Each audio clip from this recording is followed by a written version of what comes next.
I always talk about how you should show up before and after practice, and that's exactly what I did back in high school to just get that time in on court, to get those inputs in.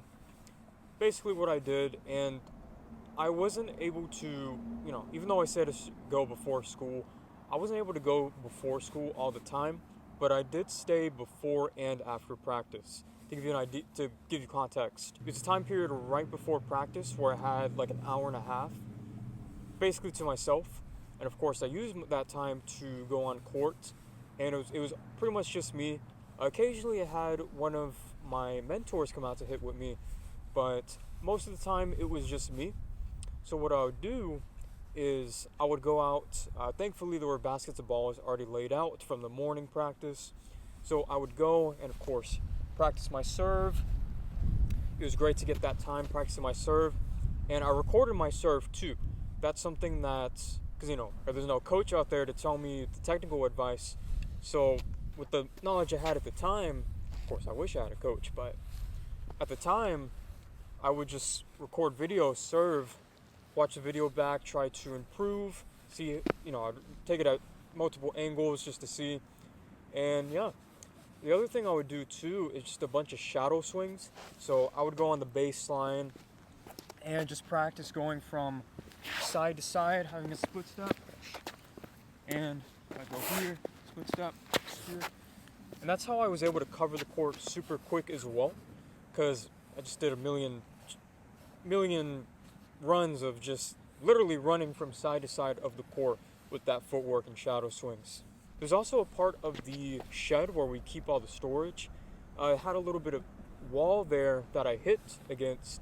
It wasn't the best, but it got the job done. Just practice over and over again, the consistency, and that also helped me as well.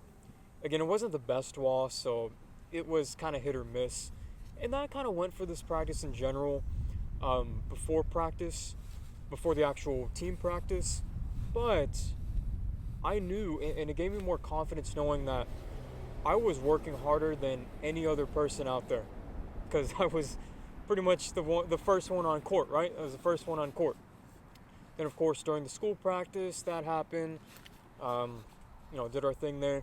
But I pretty much stayed after school every single day, with the exceptions of if I had to do something else outside of school.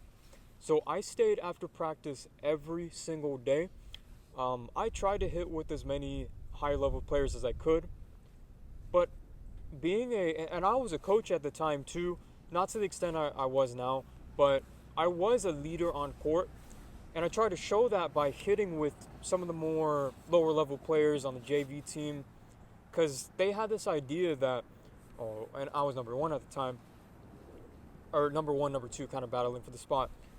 But a lot of those younger players think that the varsity players have this high ego, and they were true, by the way. They were true, but I try to show them that, not every player is like that, and that's why I wanted to come. That's why I wanted to stay at the top of my team, to be a good example, be a good leader for the team. We never really had a team captain role, but I essentially took that, and I try to live it too.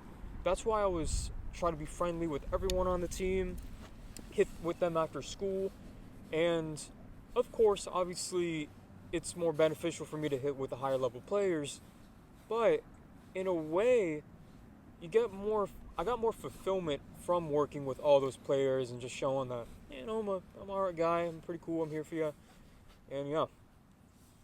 And usually after that, I would have a group clinic that I would go to do my own practice in. So yeah, I got a lot of time in on court.